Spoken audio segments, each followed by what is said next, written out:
solution ñu yon toyde baron exposé Dia Mamoudou nane o haali dum mais de sikki aussi min fuddinoma dum jaabade hawra min kontinani Mamoudou Dia mbo wiyata o biddi nde dañi problème forage je parle à la télé kala mi ko ngandanda sa yelti ada wawi noddude président Mamoudou Dia namnada dum min noddi dum min bari dum exposer le problème wadani dum régler be non fadmi para problème o adani hande département de Podor bi padani e laamu ko heewi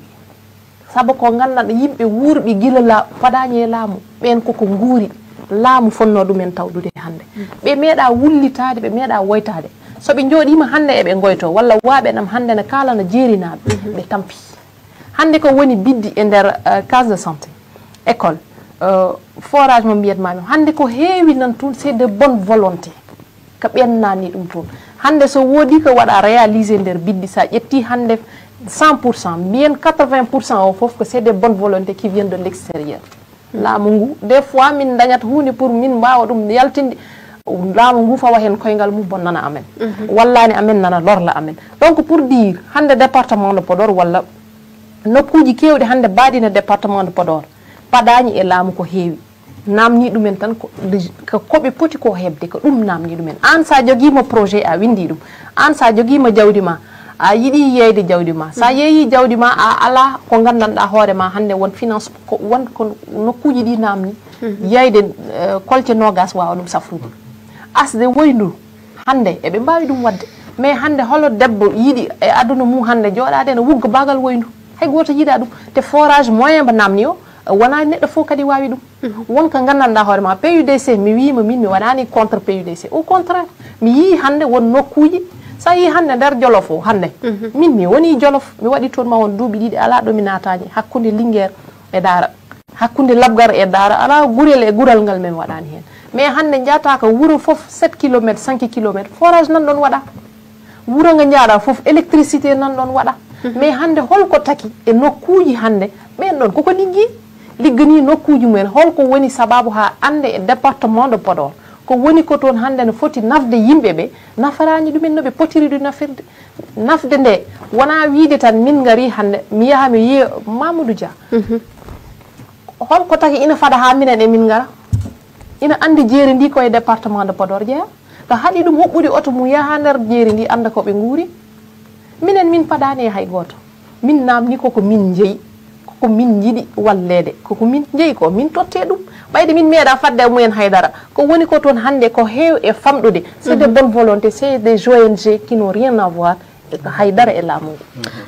Chérif Sy wadda sikkani département Podor ina tarde e fanno kala ala mi wiyata en tarde wona kadi ene waɗi avancé kadi mais au moins hande enen mbawi wiide totam tan exemple yeru hande sa ƴeewi président Macky Sall ko ari ko 2012 ha 2017 19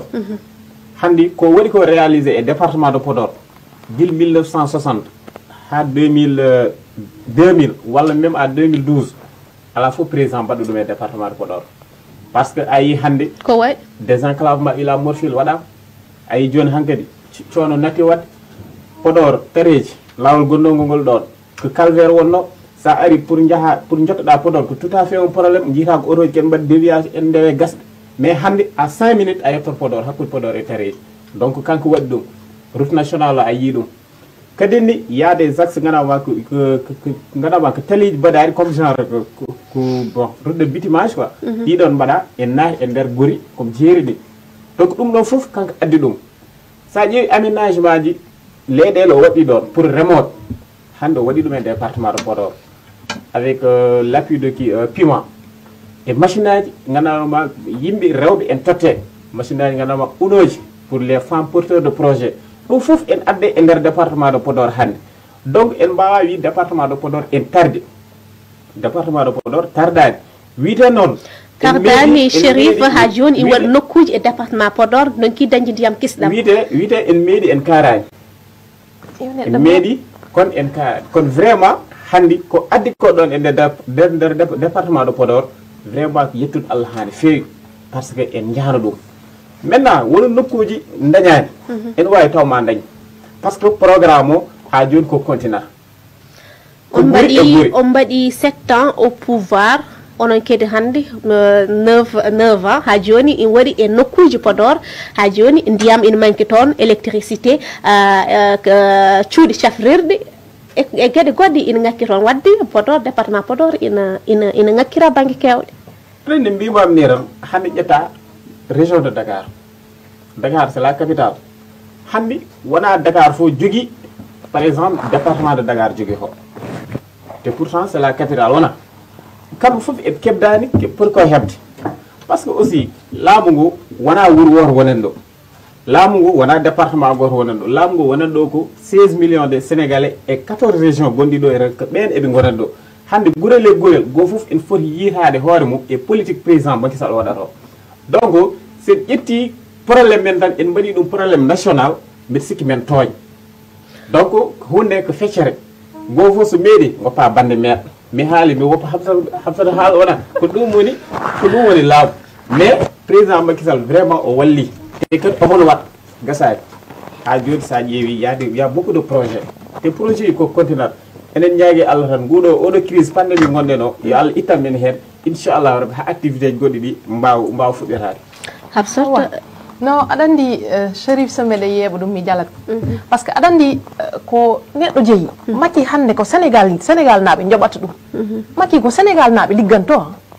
Macky ko jooɗi ko hande paale ko kaali Sénégal naaɓe wona yobde ɗum donc kala ko centime ɓurɗo famɗude o watti ɗum e nder leydi ndi ko mais ko ɓiɓɓe Sénégal naaɓe jeeyi ɗum wona hunde wonde extraordinaire ko hunde fonde wonde aɗa andi en tolnima e nokku saamo gandanɗa la chose normale mi anda hono mbawatmi ɗum firtude mais la chose normale est devenue extraordinaire hande Macky wadde walla laamu pour dire laamu pas ciblé juste Macky mais laamu ngu e hoore mum ƴettude hande yaha biddi waɗa ɗon forage mais c'est pas extraordinaire ça devrait être dans l'ordre normal des choses ko noon foti waade ko wiide hande sa comparaison n'est pas raison Cherif Dakar wona Fouta Dakar wona Pakaw Dakar wona Tambacounda hande Dakar ɓuuri mettude wadde satisfaire par ce que sa ƴeewi ko waɗi koɗo concentré e neɗɗo sa ƴeewi ko woni koɗo e ko jeeya hayko wona sénégalais ko woni ɗo Fouta ɓuuri webde hande wadde réalisé won projet ji e nder Dakar hande ladde Fouta ladde jeeri wonde ni toon remaka aynaka haɗi ɗumen yaade ha toon ɓe mbaɗa toon des projet haɗi ɗumen yaade ɓe nokku guese ɗe mbitaɗe hande aɗa andi ɓe mbi koɓe waɗo ɓe délimité ɗo gaynata ɗo ndemata finalement hunde yeyde ha jiiɓodiri wonti probléme aji goɗɗi ha hande ɓe donki ɗum réglude mais jinmami andinde Cherif hunde nde Macky kala ko wawi waɗande Fuutankoɓe walla hande département de Podor ko hunde fonde wonde wona jelari wona koko sadak koko hunde fonde wonde saabu Podor naaɓe koɓe citoyen ji sénégalais ji koɓe yoɓoɓe impôt koɓe liggotoɓe e nder leydi ndi donc c'est pas extraordinaire Cherif fonde wonde sa wi noon mi yeddata koko foti wonde par ce que kanko woni de président de tous les sénégalais hande kala dañƴo probléme mum ƴettoɗa waytade koye laamu donc il est là pour tout le monde mi yeddani par exemple sa haali haala ndema enen hande enen gandi probléme fof ko affaire leyɗele mi tottuma exemple Fanayi en 2009 mi wiyetende ko Sénéwil éthanol projet o arno nde on ganno ƴetti un projet mais après wattini ko yayi même un mort d'homme par ce que hay goto yiiɗa leydi mum neme hande sa ari a wi aɗa feynan yimɓe won yimɓe aɗa feynanaɓe leydi mabɓe ɓe mbiyatma keɓe yiiɗa kamɓe eɓe jogui ko nayyi mabɓe sa baari ɗo nayyi mabɓe ngala hol ndewi walla jawdi mabɓe ala ho rewi walla kamɓe koye mabɓe eɓe nattata dañji hele mbaɗi exposé jawdi mabɓe donc aussi on probléme nan ɗon titre foncier toujours enen ko ɗum ɗon won probléme men mais ko mbimami ko e ko golle o wonɗo e wadde ɗum enen foof en jeddani ko ɗum o jooɗiri ɗo ko ɗum o waɗira ɗo foti o jooɗi o ko sénégalais ji tottima ko ballaɗo o woni ko donc sa wallama a woni ko gonɗa o andene a wallat par ce que jangge jaam ka jahowo lawol ma kono kay enen mbawi wiide kam alhamdoulillahi rabbil alamin hande enen jetta Allah wonko dañƴen mi yeddani wonko dañƴen Cherif aɗani ko mbita ko projet ji hande leydi ala ko ɓuuri musde gara e nokku mbiya leydi ndi ɗo c'est que won projet ji ɓe gari ɓe ɓooyi funtude yimɓeɓe mi wiyani ko laamu nguɗo fuɗɗori mi wiyani ko laamu jawtoriɗo fuɗɗori mais koko ɓooyi ɓe gara ɓe mbi hande dokke amen 15 hectares commune remoɓe ɗum ɗo soɓe jeehi ɓe mbaɗa toon usine aji ɗi gandanɗa hoorema ina heewi hande leydi ndi chimique wala toxique waɗa nuire santé yimɓe ɓe ina waɗi projet ji ɗi gandanɗa so gari toon nafata ɓiɓɓe leydi gonɗi ndi toon nafata ko au niveau international walla nafata ko adduɓe ɓe projet ji mumen ɓe ɓooyi funtede à tel point que kamɓe koye mumen ɓe mbaɗi ɓe natti hoolade hay goto ha ɓe totta ɗumen leydi mais ça ne veut pas dire noon ko kala garɗo toon eɓe poti salade kamɓene ɓe poti wallude yimɓe ɓe haɓe mbawa wallede voilà Chérif Sy garten e aide alimentaire moni Macky Sall rokku o pamara dolem est ce que département Podor heeɓi ballal mum merci beaucoup mbiɗa sikki hannde gouvernement o ɗo tolniɗen ɗo e mbaɗi dégagé enveloppe 1000 milliards pour Sénégal fof hannde région de Saint-Louis ene waɗi composé 3 départements woni département de Saint-Louis département de Dagana et département de Podor hannde sa ƴeewi e ɗiɗon département Podor ɓuri heewde commune aji par exemple le département de Podor nen yaare e 22 communes sa ƴeewi Dagana ko 11 communes Saint-Louis 7 hannde Dagana mbiɗa sikki e nder ɗiɗon deux département que département Podor ɓuri wadde hen bénéficié o e département ji terɗi e département terɗi par ce que sa ƴeewi hannde département de Podor en waɗi heeɓi ken won 24 566 ménages ganduɗa ma dañ e ngal ɗon ballal donc contrairement à la région de département de Saint-Louis kañum dañ ko 18 753 Dagana aussi kañum ne dañ ko 61 597 donc département de Podor ɓe sikki e ngal ɗon ballal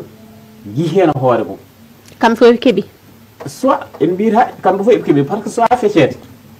kono no foti ni yaarude e no haaldirani inchallahu rabbi enen ɗamani fotɓe heɓ ma keɓ te ɗo foti ɗo rewde kadi ha yetta haɓe keɓ maɓe keɓ ɗum so Allah laamɗo jaɓi